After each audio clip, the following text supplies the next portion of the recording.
每一個台上面咧，你哋除咗有一份餡料之外啦，咁另外咧亦都有4份嗰啲咁嘅大黃皮啦，同埋有蟹子，應該每張台有2份蟹子咁樣 share。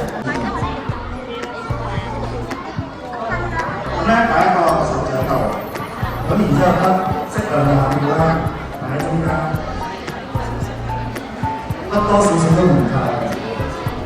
然之後咁一撳住。個鐘已經喺下面成個做，不停咁做，不停咁做。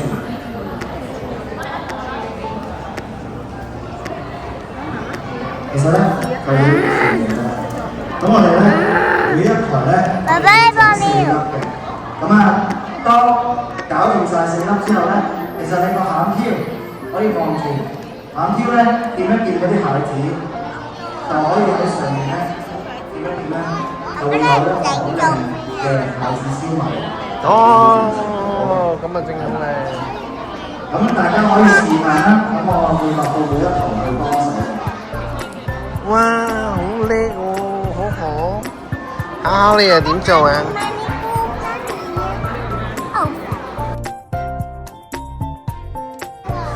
哦，你食嘅樣啊，係咪啊？我而家咧就食緊嘢啦。係啊，你自己整嘅好唔好食啊？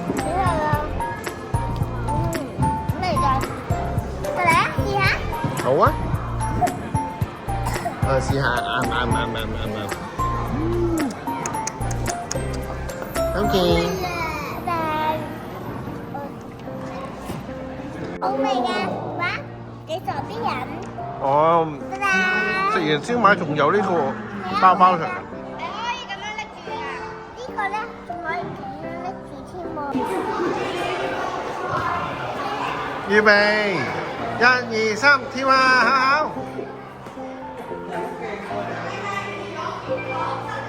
考考。